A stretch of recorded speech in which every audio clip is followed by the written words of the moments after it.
clap it up.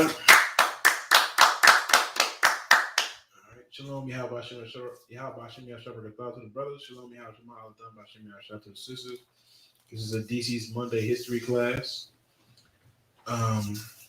We're gonna finish up the first chapter of Maccabees. We've been doing that for the past couple of weeks, just to get the story of the Maccabees and what they have done. You know what I'm saying? Their importance and the reason why their record still stands today and still are great today. So through this chapter, we've been learning how to stand strong. Most definitely, this chapter, First Maccabees, most definitely shows you if you stand strong against, an oppressor and great. Even the oppressor seems so strong that the Lord will still protect you, and you can defeat your enemy if you stand with the Lord. Right. That's the main. One of the main parts of these records is showing when we don't stand with the Lord, when we fear men and fear their rumors of their wars and fear their fear their rumors of how great they are.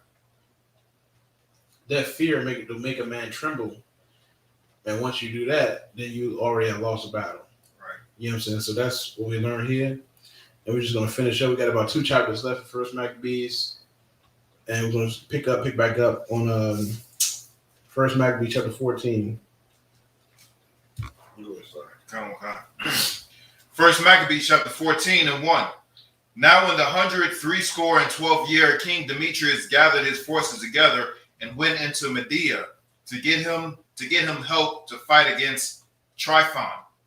But when Arsaces, the king of Persia and Media, heard that Demetrius was entered into his borders, he sent one of his princes to take him alive, who went and smote the host of Demetrius and took him and brought him to Arsaces, by whom he was put in ward.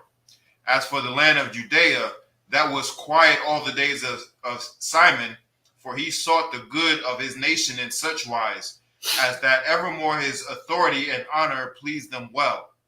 And as he was honorable in all his acts, so in this, that he took Joppa for an haven, and made an entrance to the isle of the sea, and enlarged the bounds of his nation, and recovered the country, and gathered together a great number of captives, and had the dominion of Gazara and Bethsura and the tower, out of which he took all the uncleanness. Neither was there any that resisted him. Right. So now while and Tryphon and Demetrius, these are 2 Edomites. One of them is Greek, one of them is Roman, or whatever, and they're both Edomites trying to take land, and that's what it came out to be. Like there was really Egyptians ruling Egyptians, as you know, and then once Edomites start ruling, that's why they see black people say, see, they knocked the nose off the Sphinx and this and that, da da da. You know what I'm saying? We are not Egyptians. We are not related to the Africans. They are the son of Ham. Negroes and Latinos, you come out of the seed of Shem. But clearly, a white man was there and knocked the noses off the Sphinx. That was during the times of when white people conquered Egypt. So you had Pharaoh, you had African pharaohs, and then once they conquered Egypt, there were Caucasian pharaohs. So you had Ptolemy there. Ptolemy was over there in Egypt. He will also fight against. He would fight against other Edomites who ruled other lands, and that's what these oppressors do. They just split and go and conquer land, and then fight each other for their land. But during this time, Simon, who was the son of Mattathias, he took over after our oppressor had killed our other brothers. That was before him, like John and the other brother Judas. Not the traitor Judas. This Judas was an honorable Judas. Right. But in the time of Simon, as you see, he sought the peace of his land. Like, Israel, we were on a run. We were always fighting for our lives. The oppressor always was trying to take us captive and get us to lose our culture and to follow their culture. So in the time of Simon, when everybody had when he had all of their obedience, he recovered. As you see, he recovered land. He tried to heal Israel, rebuild things, rebuild buildings, get them back in order, get them following the commandments, and get the city back, because the city was destroyed and conquered by heathens. They had false gods in their altars, so he had to get all that out of there. Anything that was unclean, he got out of the land. He was restoring and healing a nation. That's how you do. If you want to know how black people, you're not going to be restored until we pluck out the unclean things. So an unclean thing could be that image of Christ that's in your grandmother's house. You got to pluck that out. You got to plug out Christmas, Thanksgiving, all them holidays. That's how you restore your nation. You got to plug drugs, weed, Molly, Percocets, Xanax, bars. You got to pluck those things out of your nation if you wanted to restore and be healed. You got to pluck prostitution and child molestation and rape. You got to pluck that out. All those things are unclean. Homosexuality, all those things are unclean. If you want to restore a nation, you got to get the unclean things out. And all the things I just said are unclean. And that's how black people will be restored. Until then, we're going to be in this crappy condition that we're in, this hellish condition that we're in right now. Right. All right. You can go ahead and continue to read. Verse 8. Then did they till their ground in peace, and the earth gave her increase, and the trees of the field their fruit. The ancient man sat all in the streets, communing together of good things, and the young men put on glorious and warlike apparel.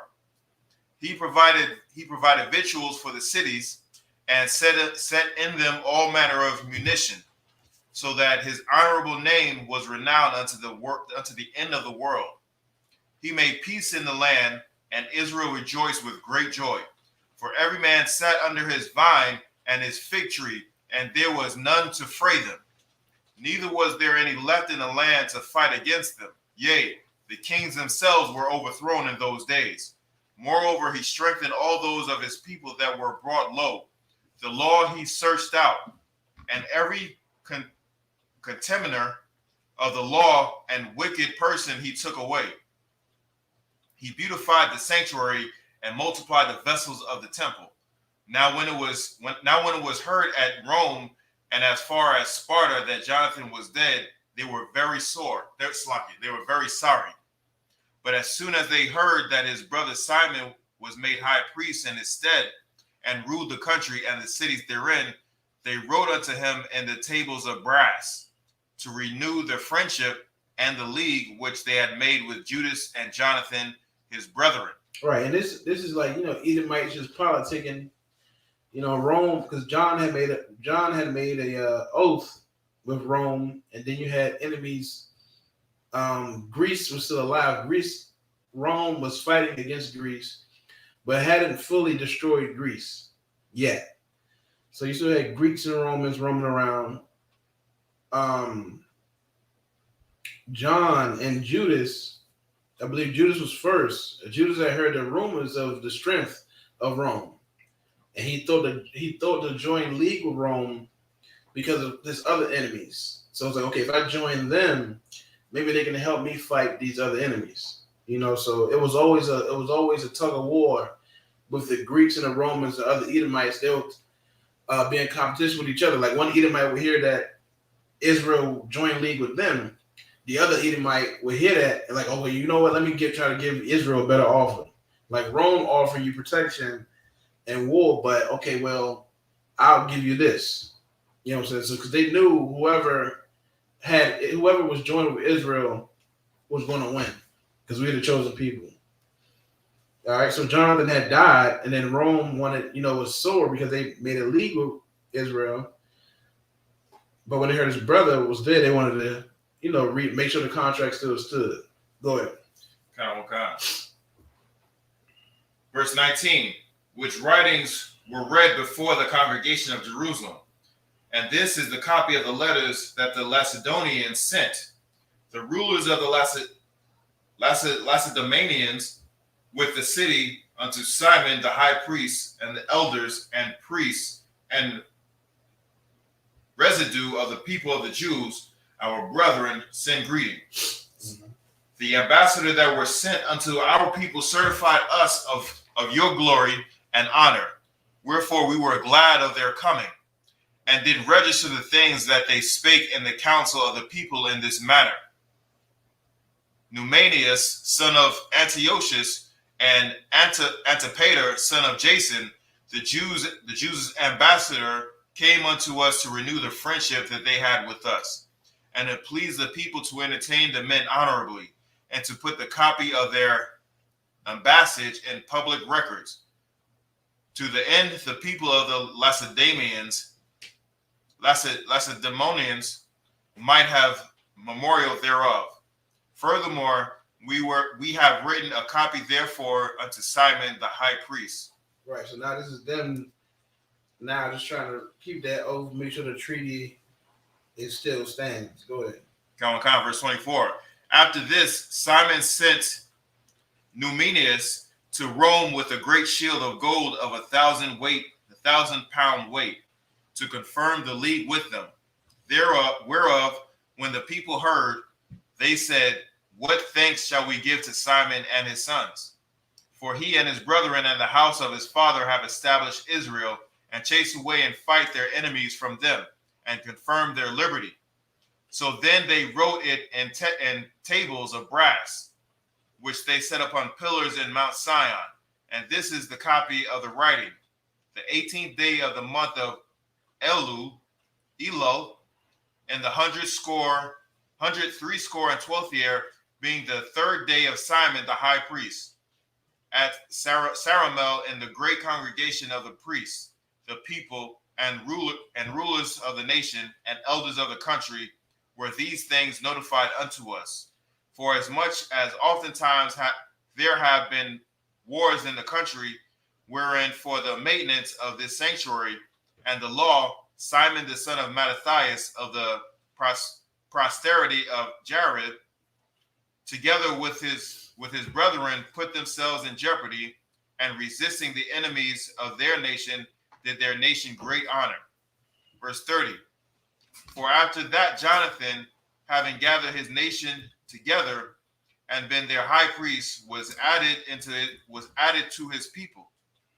Their enemies purposed to invade their country, that they might destroy it and lay hands on the sanctuary. At which time Simon rose up and fought for his nation, and spent much of his own substance, and armed the valiant men of his nation, and gave them wages, and fortified the cities of Judea, together with Bethsura that lieth upon the borders of Judea, where the armor of the enemies had been before, but he set a garrison of Jews there. Moreover, he fortified Joppa, which lieth upon the sea, and Gazara, that bordereth upon Azotus, where the enemies had dwelt before. But he placed Jews there, and furnished them with all things convenient for the reparations thereof.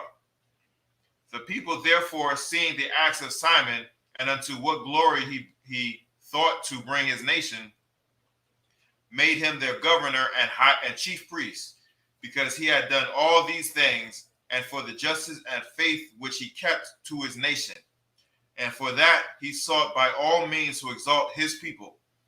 For in his time things prospered in his hands, so that the heathen were taken out of their country, and they also that were in the city of David in Jerusalem, who had made themselves a tower, out of which they issued and polluted all about the sanctuary, and did much hurt in the holy place. But he placed Jews therein, and fortified it with the safety of the country of the city. So this is they just kissing Israel's behind, running down the list of the things that of the great things that we did, and that's how we got to do. And how it keep as you hearing it and you read it, you keep hearing it says, well, you know, Jonathan went and took this land back. It was polluted, but he fortified it with Jews. He took back this country and fortified it with Jews. He expanded the territory of Israel, and that's why. That's why I always like. I really start going into gentrification once we start reading this story. It's another thing in this story. So like another thing that's in First Maccabees, you'll see gentrification is old. It's older than Rome, and the Romans were doing it. That's what they would do. They would come into your land and then place it with their people. And the same thing, vice versa. When we took our land back, and there was heathens there, we'll kill off the heathens there and then replace the people with our people in that land to expand our territory. And that's how you do. All these condos you see going up in DC and all around, and you know what I'm saying, all the people who lived in any city, or any black person or Latino person that lives anywhere, and you know that you've been in your same city for 20 years, 10 years, 20 years, 30, 40 years, and you see changes, but it's not changes for and every city, and everything is going to become more modern. Everything needs to be rebuilt and modernized and stuff like that to make it better. But they're not modernizing your community for you. They're not making your community better for you. They're not building it up and cleaning up the streets for you. What they're doing is putting white people there. It's going to bring police. It's going to push you out. Right. That's why it's always that. That's why people, black people. That's why we always laugh. And certain cities, where as though Caucasian people can walk through your neighborhood now and walk their dogs at night. It'd be 1 o'clock in the morning, 12 o'clock at midnight. They can walk 11 o'clock at night. And you'll laugh because 10 years, 15 years earlier, 20 years earlier, they wouldn't do that. They'd be too scared. Or they wouldn't even be in that area because that area was not safe for them. But they know how to move your borders and take over your territory. They know once they move in, and they can have a police behind them to protect them and cover them. They got many laws and all that'll just push you out. And now, over time, all black neighborhoods will become an all Caucasian neighborhood, and that's how they do it. That's how they take you. That's how they spread their borders and take over your land. And they'll just eventually in a lot of neighborhoods and projects, it's just knocked down now. Go ahead.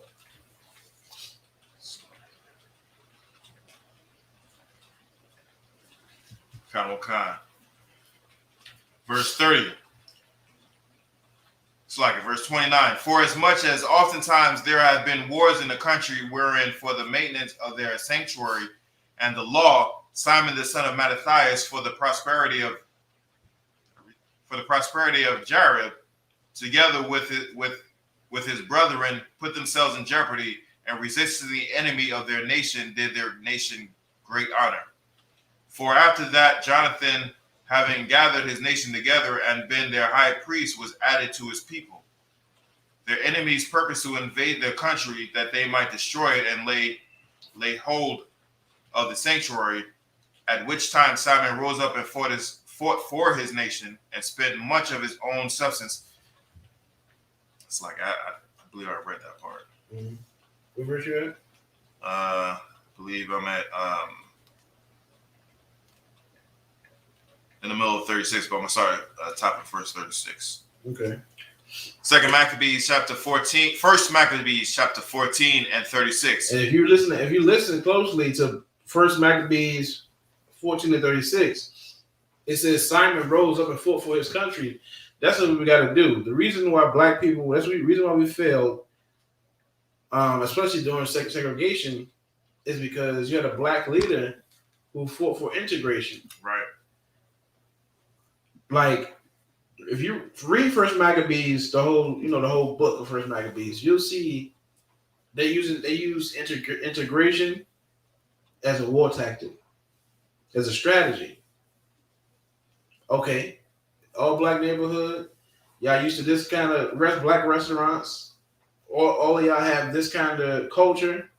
Okay, let me throw another race in there. Let's put up some coffee shops. Let's put a Scientology church temple. Let's put a all united Christian. When all Christians can come, come as you are. If you're homosexual or whatever, it's all love.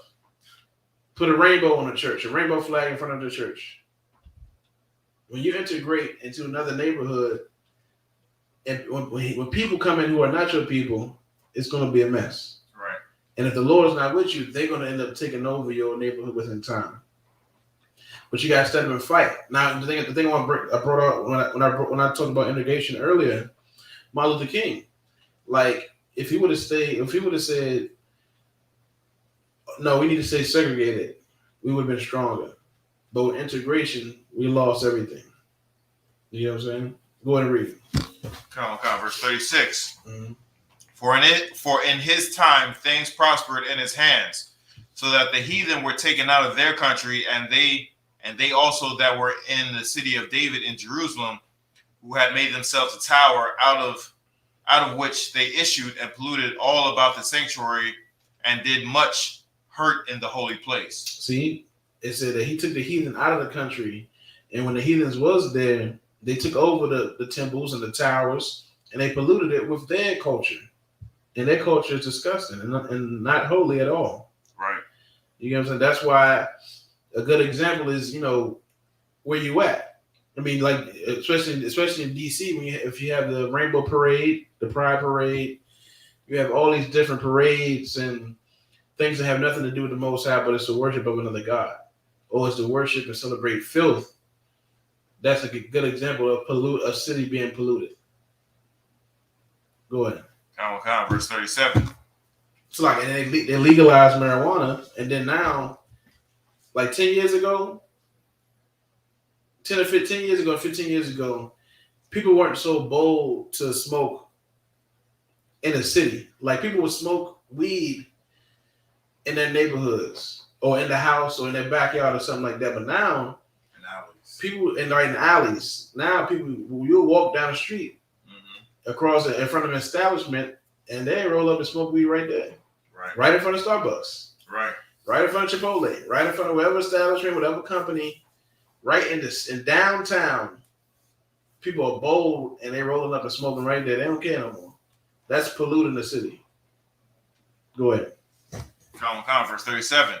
But he placed Jews therein and fortified it for the safety of the country and the city, and raised up the walls of Jerusalem.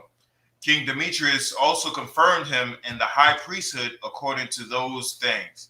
Salakia. Who is King Demetrius to confirm a Jew as being a high priest? Right. Like, that's like they... First, right, you're right. Who is he? But at that time, like, they're trying to, like, they're making that treaty. So it's like let me see how to say. He's acknowledging it. So it's like, rather than fighting against him, like David and Goliath. When Goliath came straight to Israel, came to Saul, and was like, "Yo, let's fight. And then if we win, we're gonna take y'all as captives." If Goliath honored that or acknowledged Saul being Israel, he wouldn't think about fighting him like that. He wouldn't approach him like that. He'll say, "Hey, let's make a treaty. I acknowledge you as King Saul, and let's just make some treaty. We'll fight together our other enemies," or something like that. That's what Demetrius is trying to do. Instead of going to war, but you gotta be careful because some certain Edomites will say, "We'll try to get a treaty and then actually kill you," like how they did with John. Go ahead. Verse 39. And made him one of his friends and honored him with great honor. Right, because he acknowledged him and trying to make him a friend instead of going to war with him. Right. Supposedly. Go ahead. For he had heard say that the Romans had called the Jews their friends and confederates and brethren, and that they had entertained the ambassadors of Simon honorably. Also that the Jews and priests were well pleased that Simon should be their governor and high priest forever, until there should arise a faithful prophet. Moreover, that he should be their captain, and should take charge of the sanctuary, to set them over their works, and over the country, and over the armor, and over the fortress, that I say he should take charge of the sanctuary. Besides this, yeah, basically just making him governor, making him what the president is, the chief of what they call the president, chief of he called the commander in chief. He's commander in chief. That's what they making him here also. They respect him as a governor and commander in chief over. That's what it says, over their armor, over the war. Go ahead. Come on. And confirming him to be the priest. Go ahead. Until the prophet comes. Go ahead. Besides, verse 43, besides this, that he should be obeyed of every man, and that all the writings in the country should be made in his name, and that he should be clothed in purple and wear gold. Mm-hmm. Also, that it should be lawful for none of the people or priests to break any of these things, or to gainsay his words, or to gather an assembly in the country without him, or to be clothed in purple, or wear a buckle of gold. And whosoever should go otherwise, or break any of these things, he should be punished. Thus it liked all the people to deal with Simon, and to do as hath been said. Then Simon accepted hereof, and was well pleased to be high priest, and captain, and governor of the Jews and priests, and to defend them all. So they commanded that his writings should be put in tables of brass, and that they should be set up, within the compass of the sanctuary in a conspicuous place. Also that the copies thereof should be laid up in the sanctuary to the end that Simon and his sons might have. Laid up. It just says laid up in the treasury. Is the sanctuary there? It's like it laid up in a treasury. Mm-hmm. To the end that Simon and his sons might have them. Okay. Maybe just put it like in a vault, or put it with their valuable things, with money or gold or whatever. All right, continue. Khan. First Macabees chapter 15 and 1. Moreover, Antiochus, son of Demetrius the king, sent letters from the isle of the sea unto Simon the priest and the prince of the Jews, and to all the people. The contents whereof were these: King Antiochus to Simon the high priest and prince of his nation, and to the people of the Jews, greeting. For as much as certain pestilent men having usurped the kingdom of our fathers, and my purpose is to challenge it again, that I may restore it to the old estate, and to that end have gathered a multitude of foreign soldiers together, and prepared ships of war. My meaning also being to go through the country, that I may be avenged of them that have destroyed it, and made many cities in the kingdom desolate. Now therefore I confirm unto thee all the oblations which the king before me granted thee, and whatsoever gifts besides they granted, I give thee leave also to coin money for thy country with thine own stamp. Slack. Right. Is he over the Jews right now? So no, they trying to basically give us things that we did not have. Like we had. Okay, well, you got like when you read the history, also they called our warfare guerrilla warfare, and it's a reason why. It's a reason why. Look at the definition of guerrilla warfare.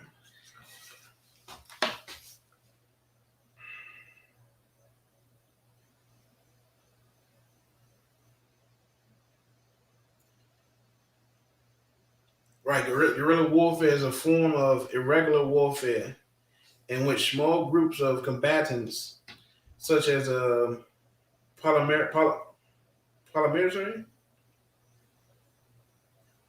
personnel, armed civilians, or irregulars, use military tactics, including ambushes, sabotage, raids, petty warfare, hit and run tactics, mobility to fight larger or less mobile traditional military. So the reason why is because, once again, we were a smaller people. And I'm gonna break it down.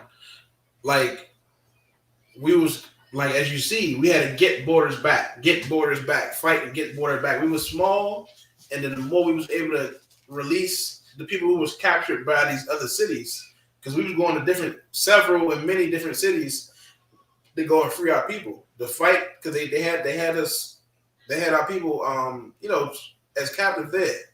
We had to go free them, and then that's when we'll grow more. We'll go to another city, fight the enemy, and then grow more. Whereas though the Romans, say their population was already 1 million people, or I don't know, 300 people, 300,000 people, or something like that. Israel was always a small people, and then we grew like that. So, and at that time, we didn't have coins. That's not our culture to have coins with our face on it. A lot of the stuff that they're offering us was not our culture. The purple, with the golden, we wore a golden war belt. Right. And I said we didn't wear purple, but to that Roman culture, purple was something else significant to them. Mm-hmm. So they're trying to introduce the significance of purple to us. They're trying to introduce the significance of having your face stamped on a coin to us.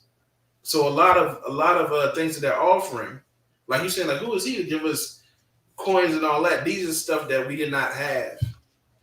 And it was our point to be disciplined and say, nah, we don't need that. Or we'll take it. And that was the thing with, that was always a thing when we're held captive.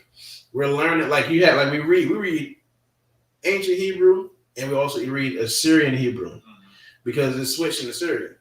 They got different Hebrews, like different dialects of Hebrews and different languages, like when they called us Greeks. Mm-hmm. We ain't know, as black people who don't know, that was not born speaking Hebrew. Their first language is English or Greek or whatever. It's Greek. So a lot of the stuff that they're offering to us is stuff that we did not have and it was not our culture. It's introduced to us. Concept, but you're trying to get like, why? Also too,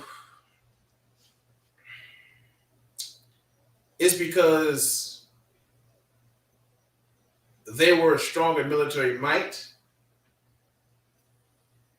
And it's weird because it was in a time of certain things was like in a time of peace. Like it was, we were not in the offensive we was not offensive. We're being defensive. So it's like, as long as you leave us, Israel's like, as long as you leave us the hell alone, we good. We're defensive, meaning we're trying to fight back. We're trying to fight because we're fighting because you're attacking us. Right. And they're stronger. They're stronger in military might. It's like, let me go back to when I said offensive. I mean, being an offensive people. Because we could have been. Mm-hmm. Knowing that the Lord is with us, it's like, okay, the Lord with us, we're going to go fight. Well, that wasn't the spirit there. So I get what you said. You're like, well, why is these heathens coming to us and feel like they can present us anything? We could have that attitude. Some people did have the attitude. Other people did not. They was not trying to fight. They were just like, all right, as long as we'll make a treaty. As long as you cool, don't attack us. Let us worship the Most High. Fine, whatever. So I know it's strange, whereas though you feel like we should be like, no, you under me. Like we're over you. We're with the Lord. You need us more than we need you.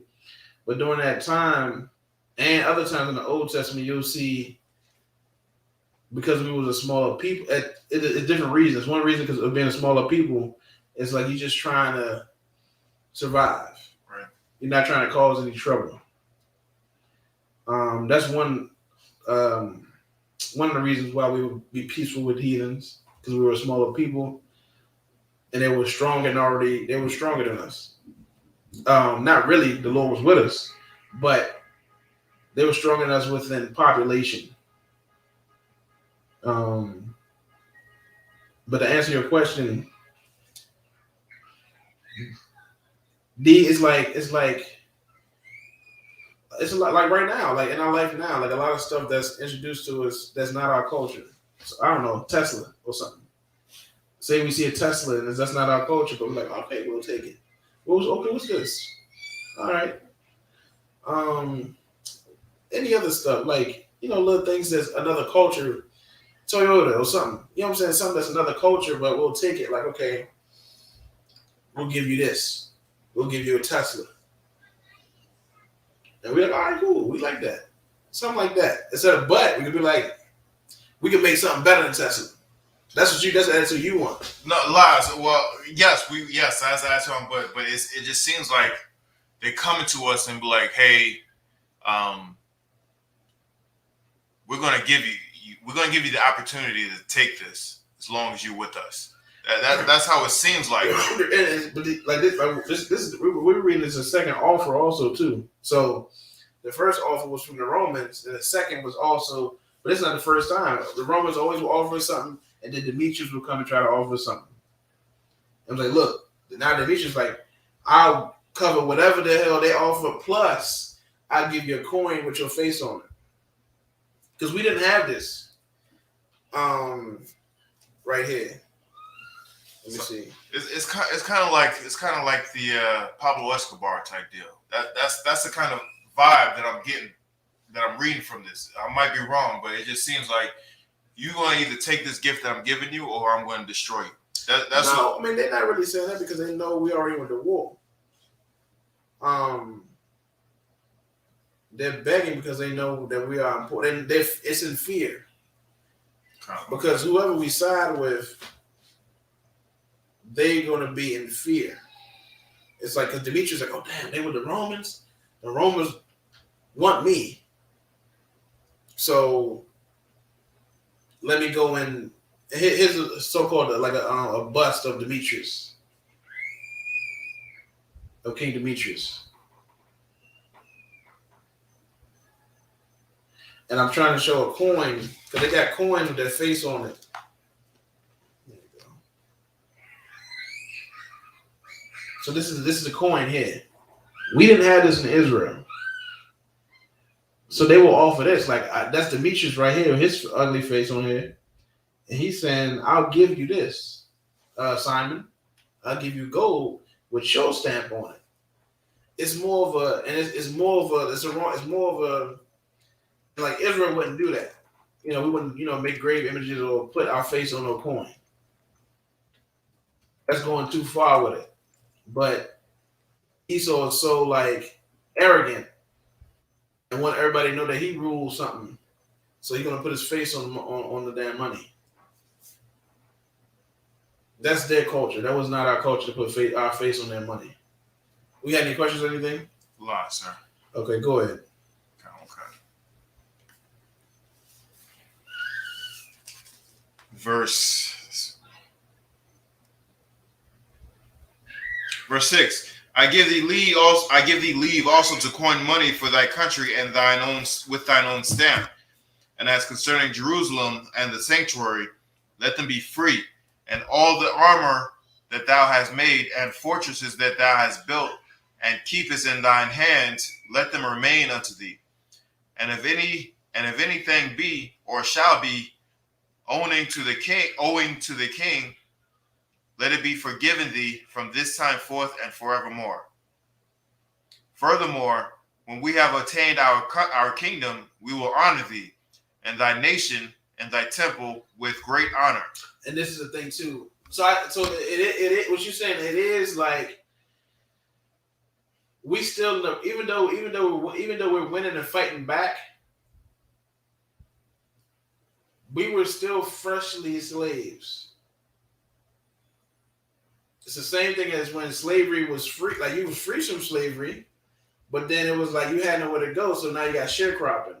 So you can, come back to this joint. You're not going to be a slave, but you can still work in the field and you can live here, and that's your pay. It was still slavery. So here we're freshly, like Mattathias, starting with Mattathias, they were small people. but they were conquered. That's what they're talking to us like that. Because, okay, these are small people who are not really an established nation yet. That's what they're talking to us like that. They're not really established nation yet. They know they're Israelites. They know they were established nation, but they've been destroyed. Destroyed, trying to rebuild, destroyed, trying to rebuild, destroyed, trying to rebuild. So that's why it's like, because we are ex-captives, and they know that. So it's like, okay, well, we'll go ahead and clean up the, because they still cleaning up and getting unclean, the false gods out of our altar. Right. We still cleaning up. We still stretching territories. We're still going to other cities to fight for our people back. So we're still in that position of, they know our strength and our rumor, but it's still like, okay, we still fighting to free ourselves. That's what it is. And we're just now building the establishment of our nation. Well, reestablishing our nation, I should say. Go ahead. Kind of Wakan. Top of verse 9. Furthermore, when we have obtained our kingdom we will honor thee and thy nation and thy temple with great honor, so that your honor shall be known throughout the world. In the 114th year with Antiochus into the land, in the 14th year went Antiochus into the land of his fathers, at which time all the forces came together unto him, so that few were left with Tryphon.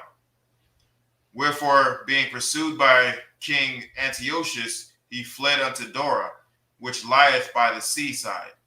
For he saw that troubles came upon him all at once, and that his forces had forsaken him. Mm-hmm. Then camped Antiochus against Dora, having with him 120,000 men of war, and 8,000 horsemen. And when he had compassed the city round about, and joined ships close to the town on the seaside, he vexed the city by land and by sea.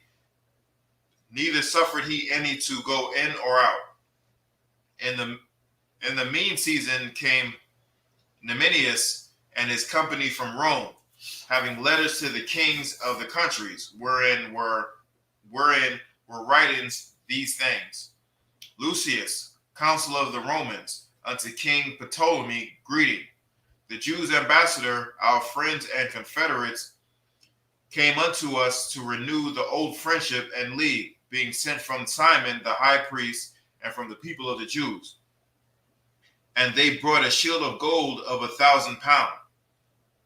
We thought it good, therefore, to write unto the kings and countries, that they should do them no harm, nor fight against them, their cities or countries, nor yet aid their enemies against them.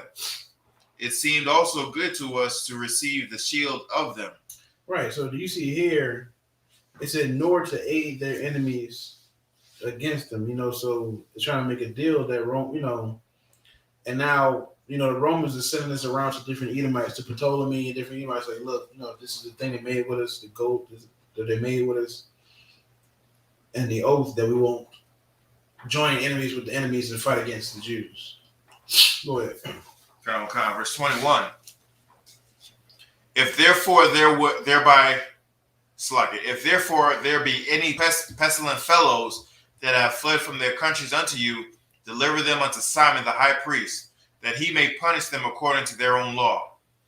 That same things wrote he likewise unto Demetrius the king, and Attalus, to Arathes and Aracases, and to all the countries, and to Sampices, and to the Lacedaemonians, and to Delos, and to Mindus, and to Sicyon, and to Caira, and Samos, and Paphilia, and Lycia, and Halicarnassus, and Rhodus, and Phasaelis, and Cos, and Side, and Aradus, and Gortina, and Cnidus, and Cyprus, and Cyrene, And the copy hereof they wrote to Simon the high priest.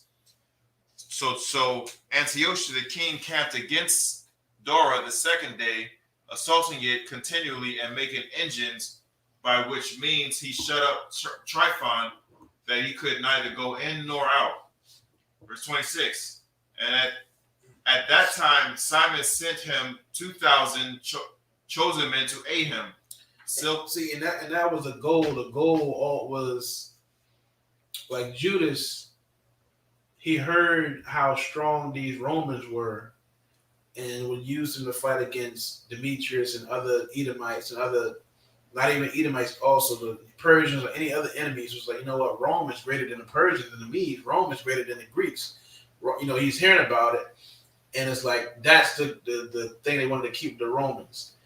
And at the time, it seemed good to them because long as, you know, they kept their deal, they would they would not fight against Israel, and within not fighting against Israel, you leaving them the hell alone. And now they can rebuild and restore and heal their nation. And now Israel is doing their part. When the Romans are out there fighting against Tryphon, you know, Simon's like, okay, let me send some men out there to aid with them too. Go ahead. You was gonna say something? Okay, go ahead. Silver also, and gold, and much armor. Verse 27. Nevertheless, he would not receive them, but break all the covenants which he had made with him afore, and became strange unto him. One second.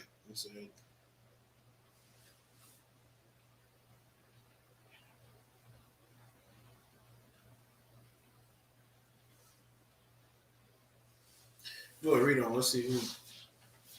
Come. And as you see here, what it says, one is to protect. Tryphon. Read on. Come. Verse 28.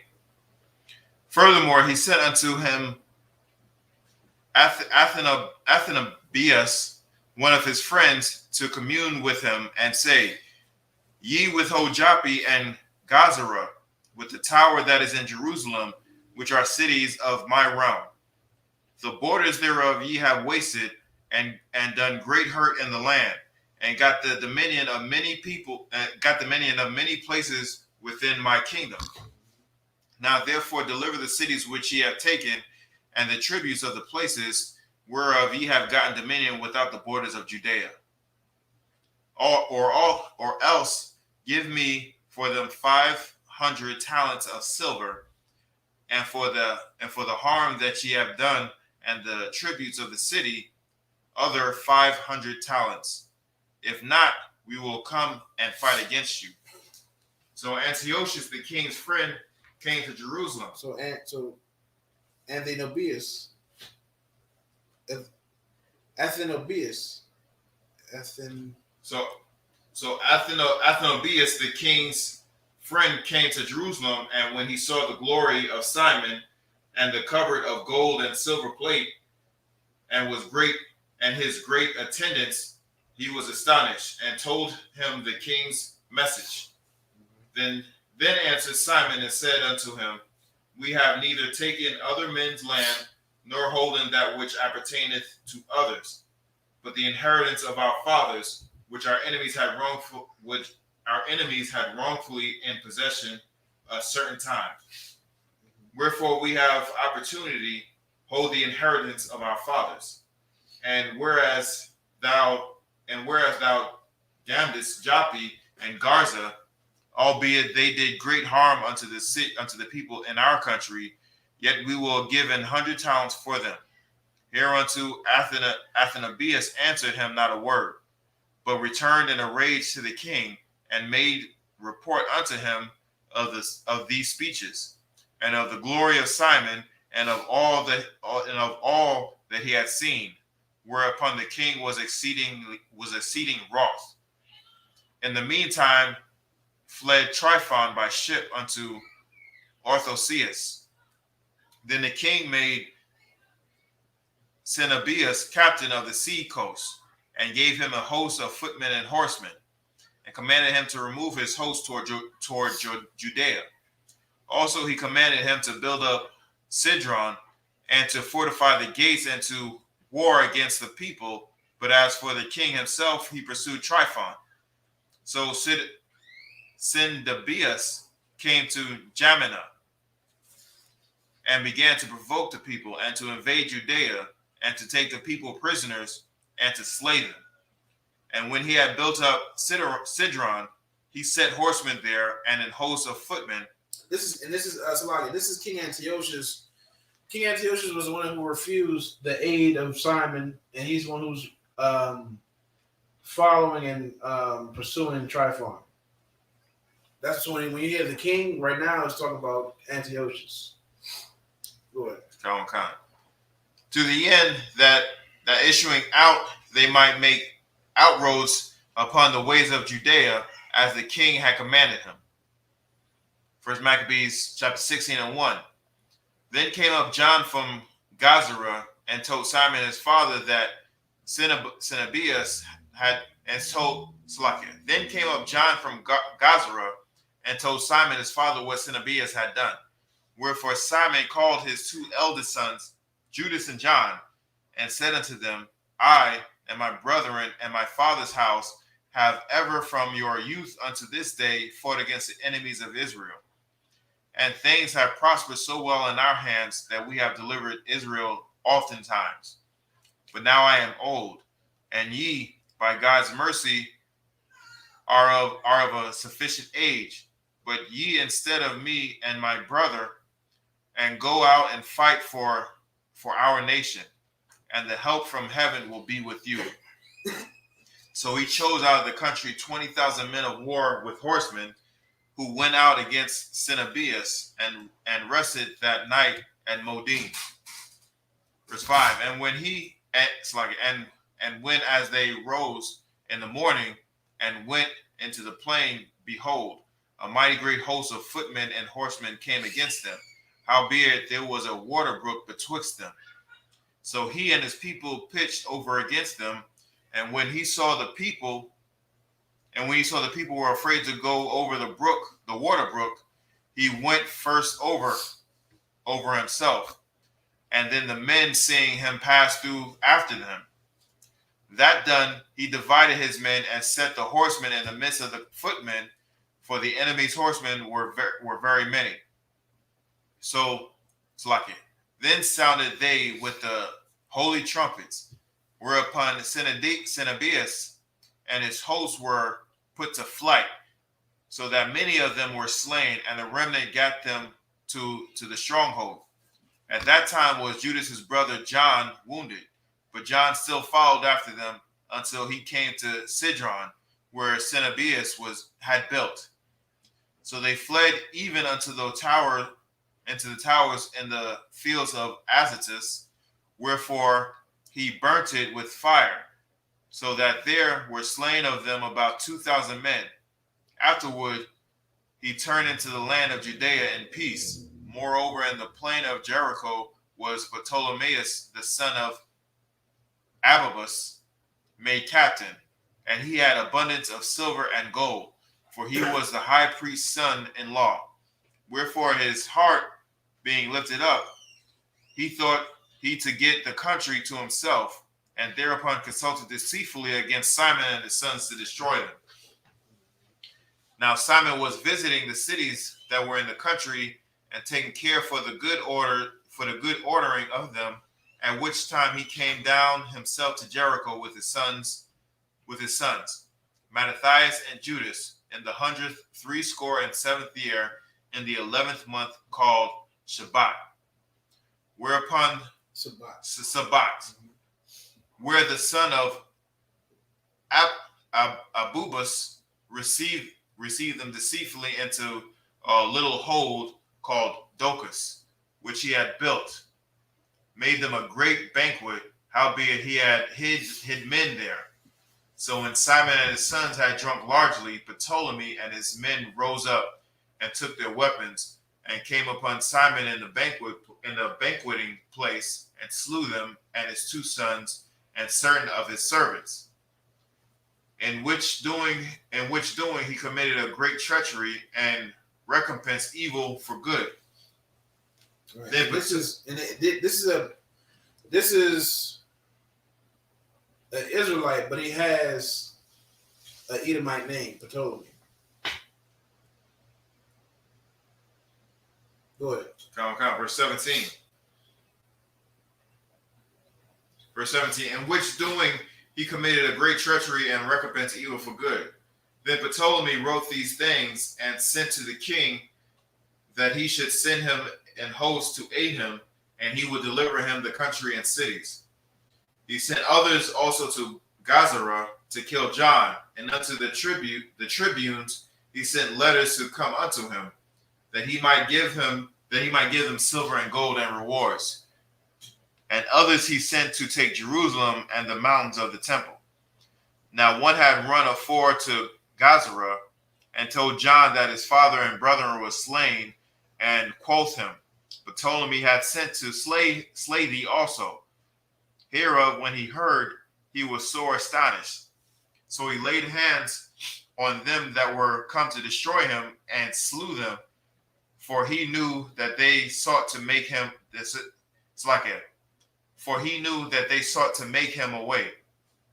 As concerning the rest of the acts of John and his wars, and worthy deeds which he did, and the buildings of the walls which he made, and his doings, behold, these were written in the chronicles of his priesthood, from the time he was made high priest after his father. That's in the first. That's in the first Macabees. That's the end of the first Maccabees. It just showed you. I mean, the lessons here was stand with the Most High, stand with the Most High alone, and even like you can make peace, but it's always not.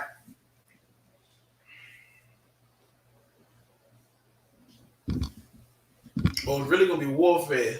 So you can make peace, but when these heathens will try to invite you in somewhere, they're still planning. They're planning to kill you. They're trying to wait till you got your guard down. Right. So overall, it's like never trust your enemy. Right. Like the prophet says, never trust thine enemy. You know, you can be at peace, but it ain't no too much buddy, too much going to each other's banquets and eating and da. You know what I'm saying? The best thing you can probably do is probably trade resources. Trade wood and copper and metal, stuff like that. That's fine. You know, but as far as like going and like, you know, or at least if you go alone, like you going alone, just you and your sons, or just you and a handful of men going into the city of the heathen where he has, you know, outnumbers you, it's like, nah, it's a setup. And that's what we have to understand. Got to understand setups.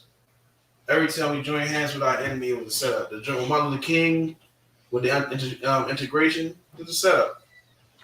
Join hands with our enemies, and then look what happened. We have nothing. We have no, you know, very, very, very few black businesses, and the psychology behind this, like the psychology of black people today, whereas though even when you do have a black business, it's like we won't buy it. It's like we try to look like we should think it should be cheap. Whereas though we go to Chipotle, Starbucks, anything, don't mind paying the high price or top dollar for that, but we won't pay top dollar for our people. Mm-hmm. You know what I'm saying? It's a self-hate thing. It's a, you know, we value our enemies more than, you know, our own. Right. You get what I'm saying? So, go ahead. It's like I was just getting my hair braid. I was talking to his brother that was out there, and he was telling me about his brother. But his brother lives out like way out in like Carroll County, you know, where there's a lot of Edomites that's out there, right? Mm-hmm. And he got into trouble when he was a kid, and his father got him out of the trouble, sent him out to some preacher out, you know, out there, nothing but white Edomites. Mm-hmm. Long story short, he was telling me that he was working with because his brother had a business. He was working with his brother to help him out, and his one of his sons was there. And this man, his brother was really, really wealthy. And he was saying how his son it's always around white people, Edomites, and he's the only black person that was there, like in the group. So he started out with him, bragging to his uncle, like, "Hey, I just bought my friend this new Mustang, and I souped it up, and I gave it to my friend for Christmas and whatnot." And he was like, "So what did he give you?" He was like, "No, he didn't give me nothing. He's just my friend and whatnot." And then as the story went on, he was like, "Hey, so every time I go around these guys, these friends, they gave me this nickname. They call me like Uncle Tom. What does Uncle Tom mean?"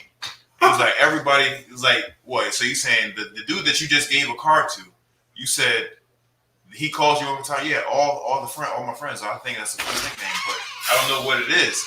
And he was, he was like, "Your father never told you what an Uncle Tom is?" He was like, "Nah, no one knows."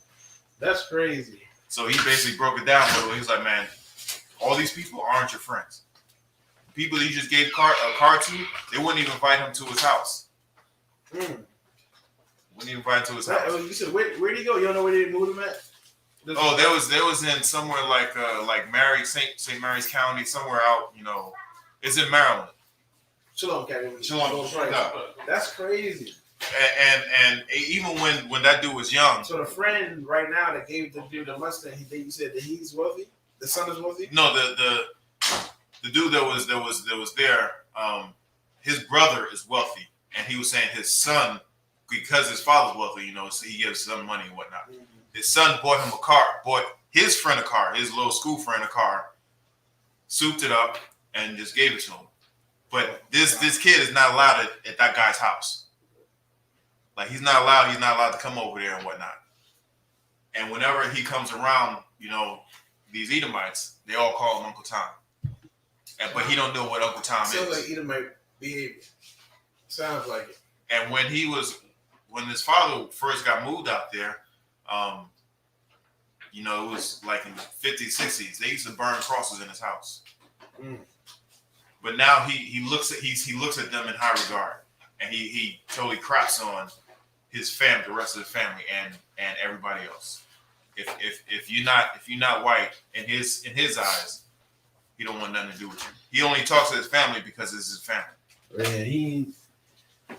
Yeah, that's self-hate thing I was talking about. Stockholm syndrome, self-hate. But that's a hell of a story. When a black boy grew up around Edomites, he never even heard the term Uncle Tom. Never. And you got your Edomite friends is calling you Uncle Tom. Right. That is crazy. Well, that's why it's so important. Like you see, like he moved to the borders of the Edomites, just like how we talk about in the Apocrypha. When the heathens would take our land, they'll move their people within our borders and take over and change it. With him, he moved into them borders, and then he thinking he just a white little boy with dark skin. He just dark than everybody, but we all white. Common concept. But now you go relay it back to your people. Your people seeing, no, you've been mistreated. It ain't as fun as you think. It's not as fun as you think it is. That's why we need each other. Right. We ain't gonna have to, so we need each other. And these people always play. That reminds me of when I was a kid, and whenever I went to this dude house named Joseph, his father was a straight up Arab. His father looked like Osama bin Laden. Like his father, and he kept that dirty Arab look. Like how America put Arabs when they always look for Osama bin Laden. Osama bin Laden's always in a cave. Mm-hmm. That's how he looked. He always looked like an Arab that came out of the cave. Right. And he was married. He was married to an Edomite who looked like she was an ex meth addict or something. So now you got little Arab kids running around. And I remember one time, like Joseph he tried to be black. He was an Arab that was trying to copy off be black like us. But when his Arab family came over, one little boy that was younger than us, he would call me Brownie. Something Brownie. Like that's the same thing. Like I'm around all these Arabs, and then we play fighting, and they'll try to always try to play fight with me, beat me up. Mm-hmm. Like why? Never one on one.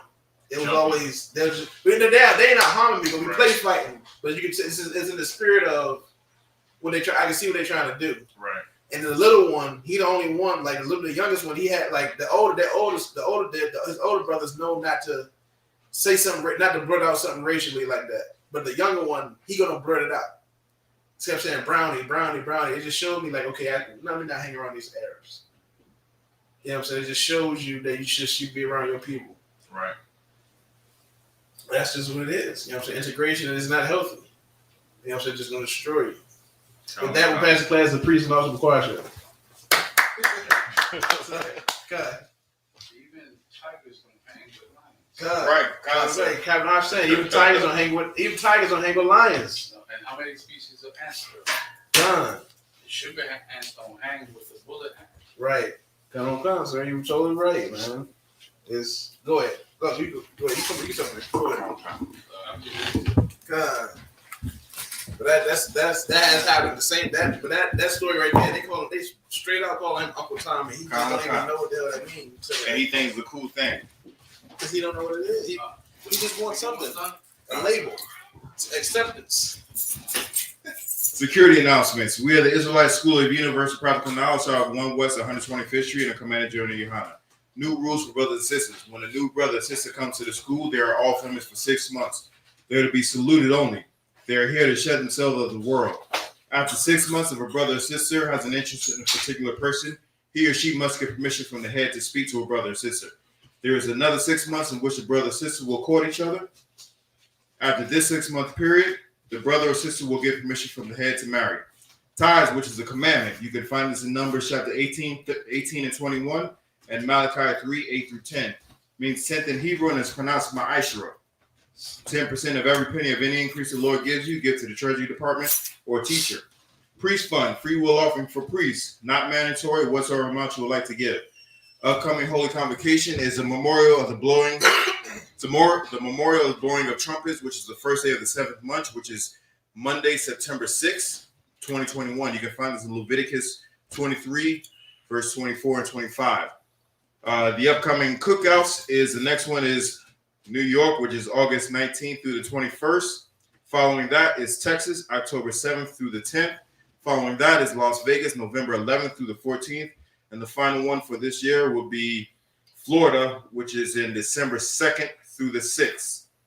Also, remind everybody that Commander General YAHANNA's Black Watch is coming on tonight at 9, every Monday night from 9 to 11 p.m. Tune in, like, subscribe, and share.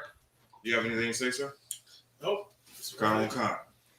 Remind Akim and Akwathim to check on social media such as ISUPK.com, Facebook, Twitter, YouTube, and so on for I.S.U.P.K events and materials. If a brother wants to be a trooper in the school, you should start wearing all black, which includes black boots, black shirts, black pants, black headbands, and scarf. And with that, I say I'm Michael, which means to stand. We'll do one. Yeah.